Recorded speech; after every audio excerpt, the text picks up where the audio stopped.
Hey everybody. Hi. All right, let me just put this here. All right. Okay, so I want to welcome you all to our session today. We're going to speak about why multi-channel marketing pays. And I can tell you that we have two main objectives in this session, right? The first objective is to take you into the initial steps of implementing a multi-channel strategy. Pretty simple.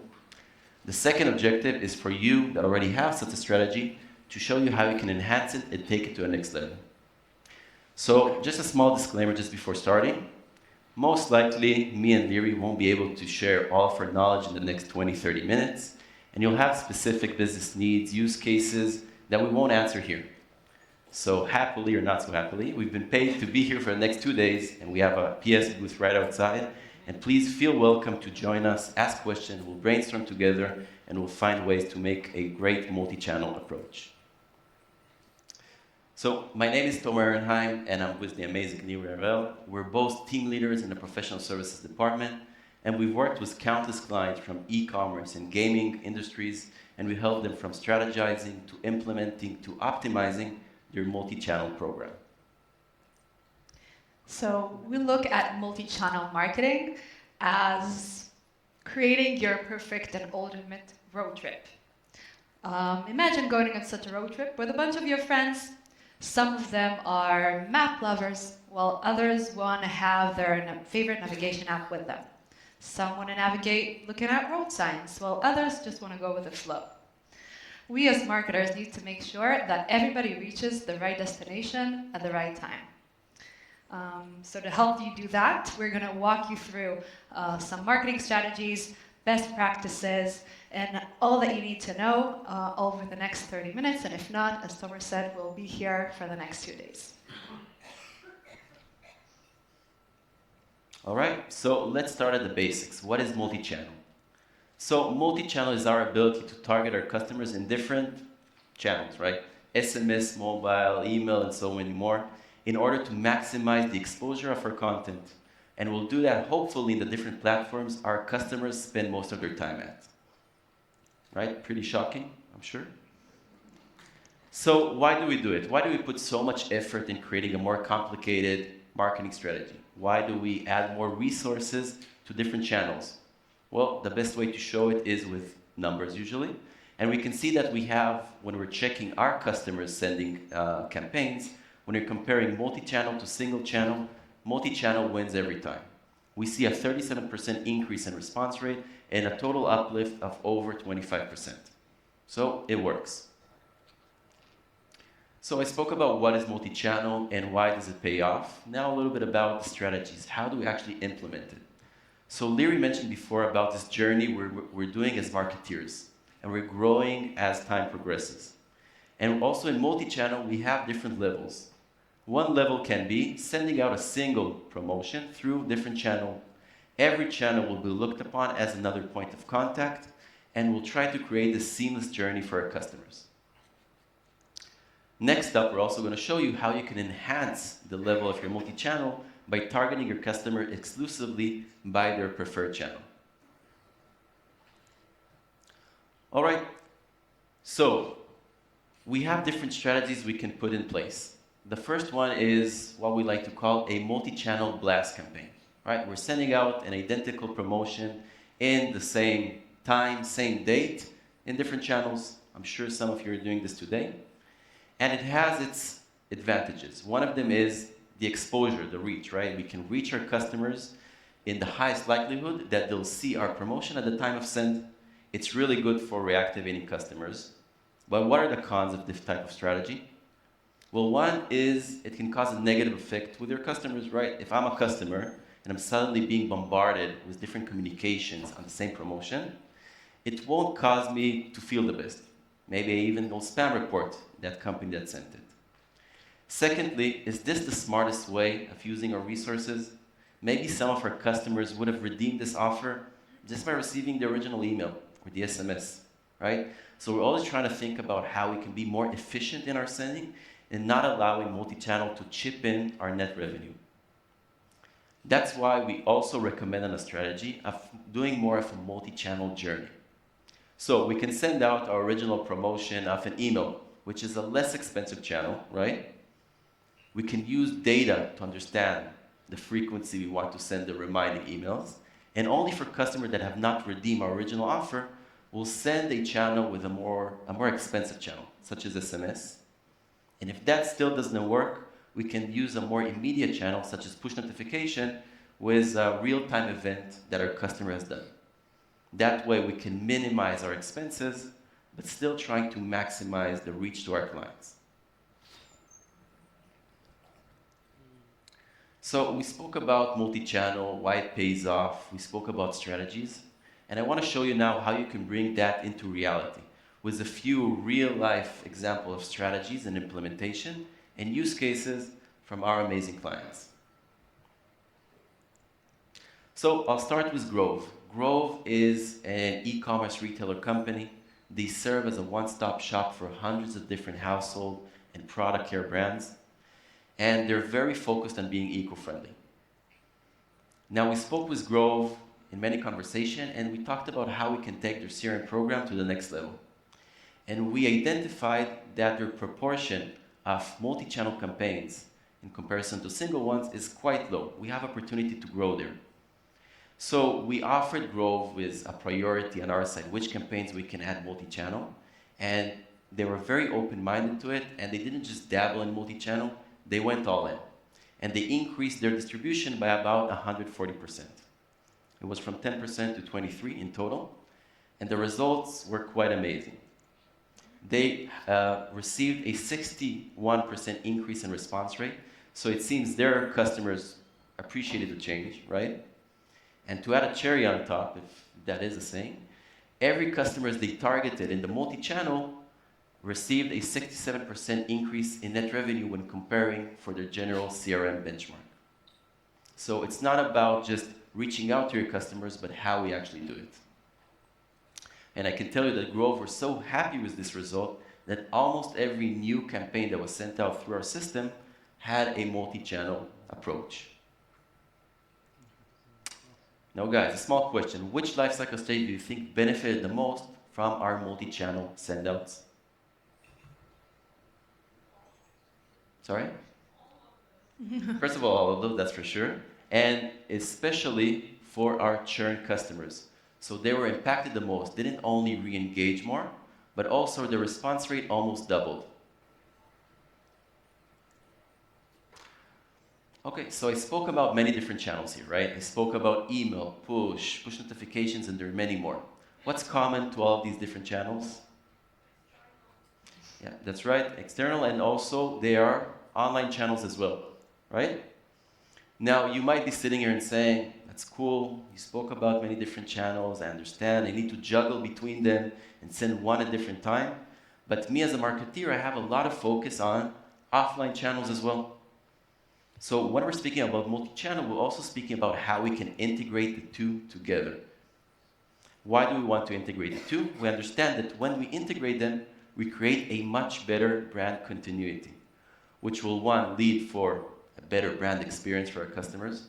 It will gain much more brand awareness and loyalty and hopefully engagement. It will meet our customer needs across all different touch points.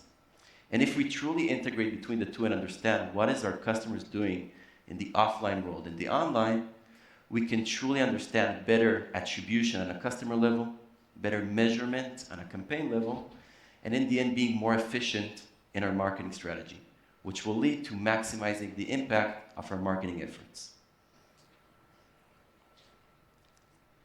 So guys, any ideas from your side or something that you're currently doing of how you integrate offline and online? Any examples maybe? So I'll give a few. Came prepared. So one of these type of integrations we can do can be having an in-store event, right? And we can ask our customers to share on their social media, maybe a photo of the event, maybe a branded hashtag, and that will, one, create more excitement for our current customers, and secondly, maybe a higher reach for potential new ones. We can have a receipt offer for a person that purchased in our physical stores, and an email reminder. It can be a reminder if we know about which item he purchased, maybe a complimentary item. If we know which games he played, maybe another game that we know works together. We can offer the option of buying online and picking up the item in store. Right? It can be more convenient to our customers, might be even cheaper. And secondly, drive more traffic to our physical stores. And lastly, having a QR code to drive our customers from the offline experience to the online one. So I wanted to share an example of a use case of one of our customers that did the last example here, a QR code. Their name is Pizza Pizza, and I hope there's no too many guesses what is their product. They're a Canadian corporate. They have hundreds of different locations and tens of millions of orders online every year.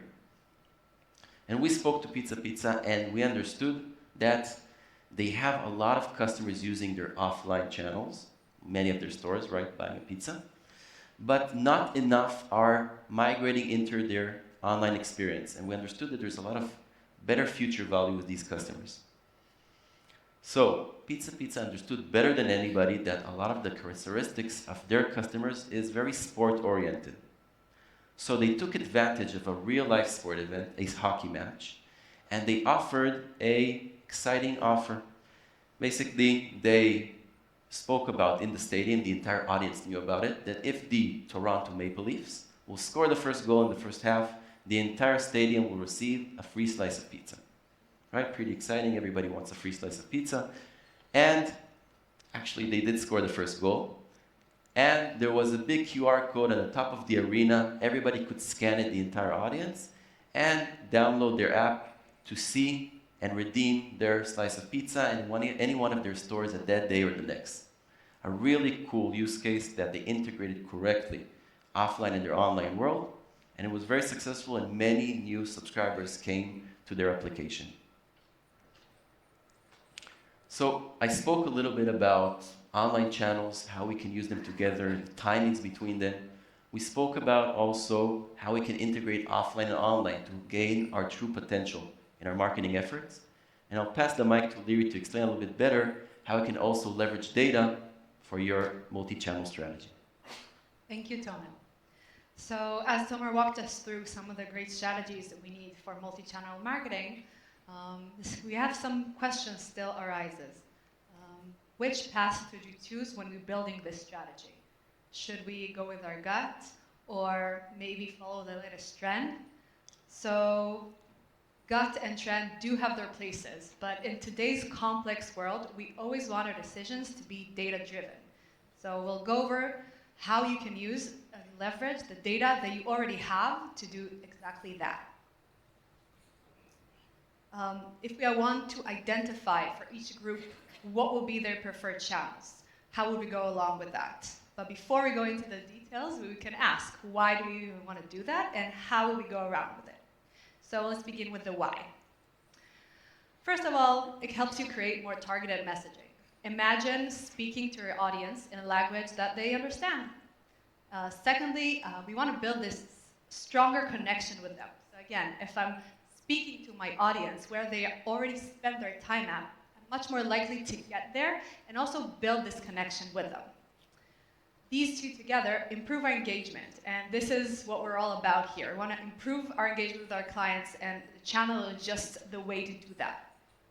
So by taking both the first and the second, we improve engagement. And fourthly, when we're not blasting away through all channels, we can be more laser precise and also reducing our costs. So we're basically achieving better ROIs.